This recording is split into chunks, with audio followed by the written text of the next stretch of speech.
علم کا یہ منتہا ہے۔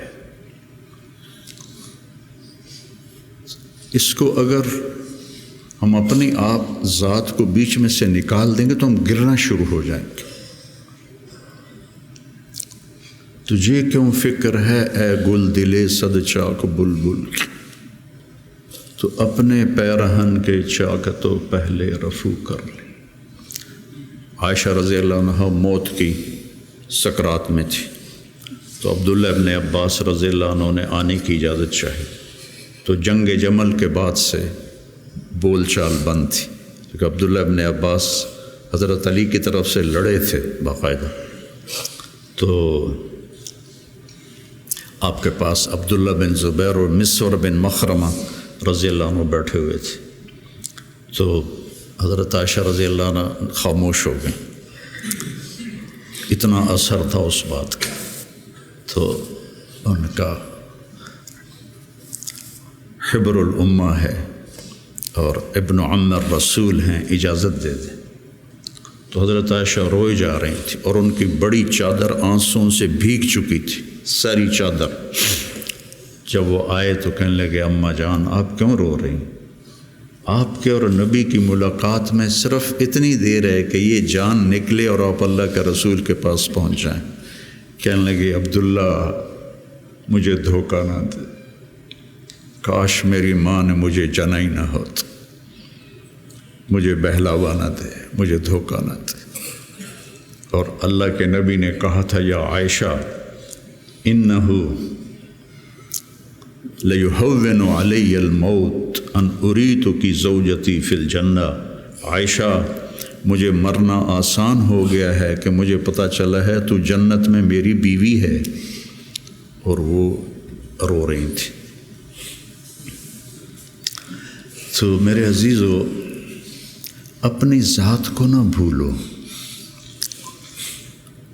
اپنی ذات کو سامنے رکھو گے تو آپ ترقی کرو گے، اپنی ذات کو بھلا دو گے اور عیب پکڑتے پکڑتے، کمیاں پکڑتے پکڑتے آپ کو اپنا آپ بھول جائے گا۔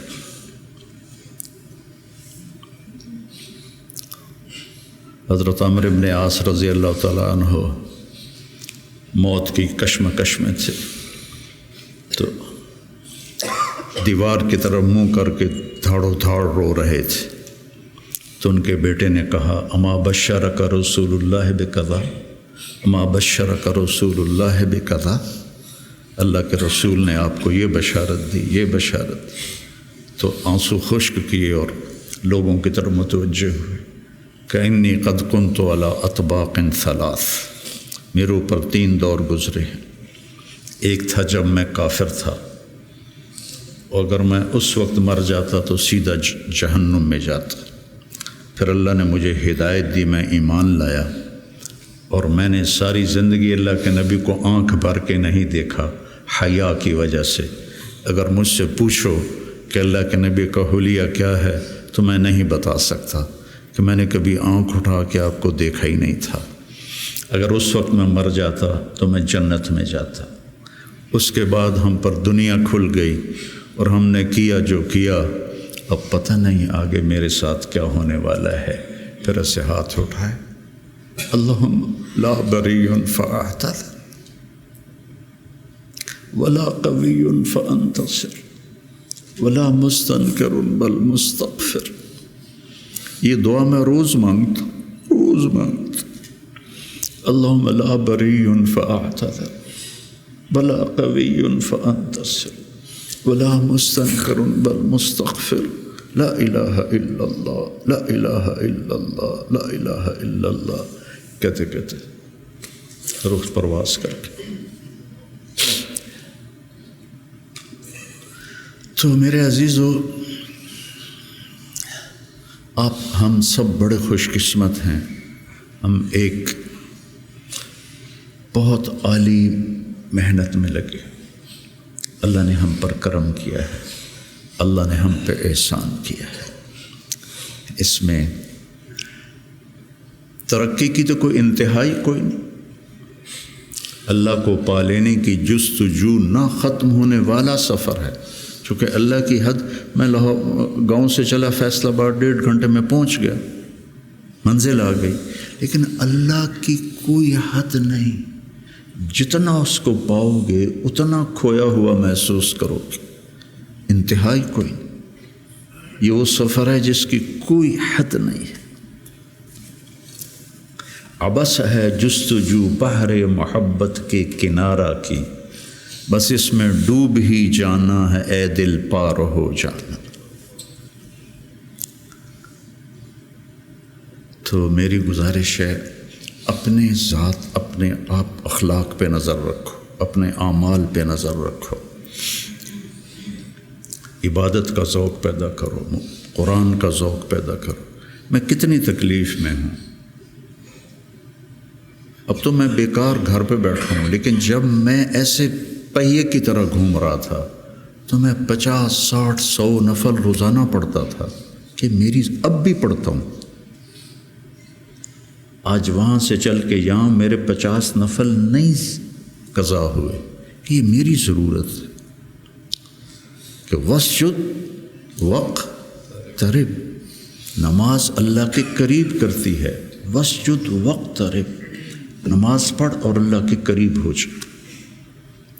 زبان پہ نظر ہو، آنکھوں پہ نظر ہو، کانوں پہ نظر ہو، اور اس میں سارے دین کے کام خیر کے ہیں، لیکن میرے عزیزو، ہم اخریت للناس ہیں۔ ساری کمیوں کے باوجود تبلیغ کی ابھی بھی بننے کے لیے بہترین راستہ ہے۔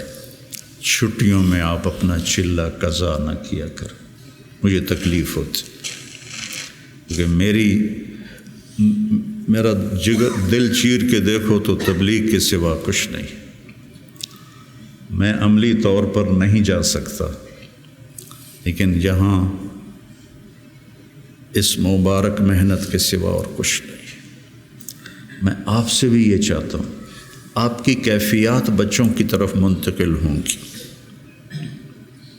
جب آپ کے اندر سے تبلیغ کی عظمت نکلے گی تو آگے کیسے منتقل ہوگی؟ کتنے مشائخ آئے، اس طرح عالم میں تبدیلی کوئی نہیں لا سکا۔ کتنے خیر کے کام ہوئے، اس طرح عالم میں تبدیلی کوئی نہیں لا سکا۔ بنو امیہ کے حکام ظالم تھے، لیکن دعوت کی وجہ سے دین تو پھیلتا رہا۔ ولید بن عبد الملک کان جباراً، جو اس کے بارے میں لکھا ہے ابن کثیر نے، کان جباراً، معمولی باتوں پہ گردنیں اڑا دیتا تھا۔ سب سے زیادہ اسلام اس کی زندگی میں پھیلا۔ اور یزید بن معاویہ رضی اللہ تعالیٰ، اس کے زمانے میں شمالی افریقہ فتح ہوا ہے۔ عقبہ ابن نافع رضی اللہ تعالیٰ عنہ نے الجزائر کو فتح کیا اور مراکش کو فتح کیا۔ تونس حضرت عثمان کے زمانے میں فتح ہو گیا تھا۔ عبداللہ بن ابی سرح رضی اللہ تعالیٰ عنہ نے تونس کو فتح کیا تھا۔ تو ادھر یزید بیٹھا ہوا ہے، لیکن دعوت میں نکلنے والے تو مخلص تھے۔ تو میں تھا مسجد میں، تو میرے پاس 2 جماعتیں آئیں پٹھانوں کی، پیدل چل رہی سال کی، کہ جی 6 تاریخ کو ہمارا جوڑ ہے، آپ تشریف لائیں۔ میں کہا یار میں تو فیصل آباد جا رہا ہوں، اگلے جوڑ میں آ جاؤں گا۔ کوئی تحریک، کوئی پیر، کوئی بزرگ اپنے مریدوں کو یہاں تک نہیں لا سکا کہ سال کے لیے پیدل چلے جائیں۔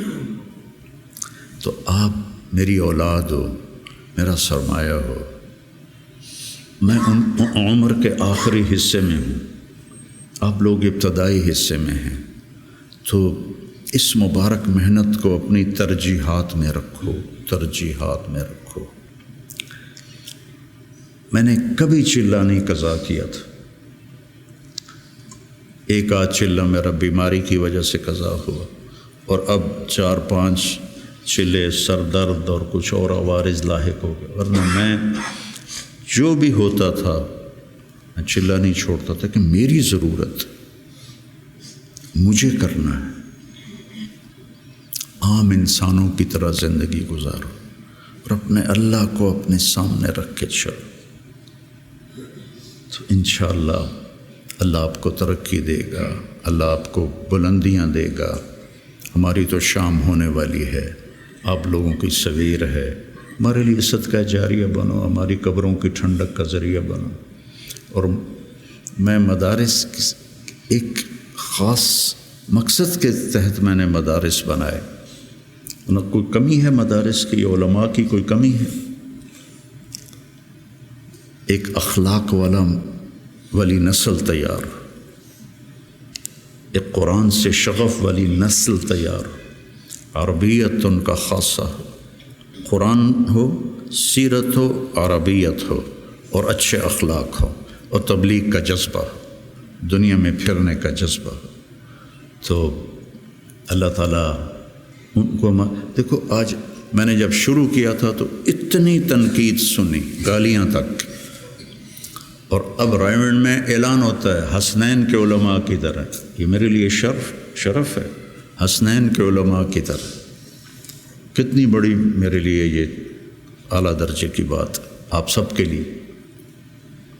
تو اس لیے بچوں، اپنے آپ کو دیکھتے ہوئے چلو، چھٹیوں کا چلہ قضا نہ کرو۔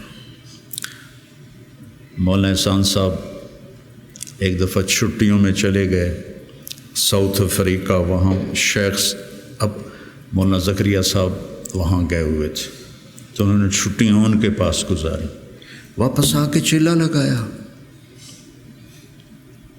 واپس آ کے چلہ لگایا۔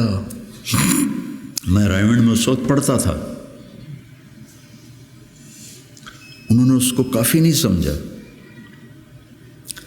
تو اپنے بننے کے اسباب میں سستی نہ کرو، ٹھیک ہے نا؟ دیجا ایام کی تلخی کو بھی ہنس کے ناصر، غم کو سہنے میں بھی قدرت نے مزہ رکھا۔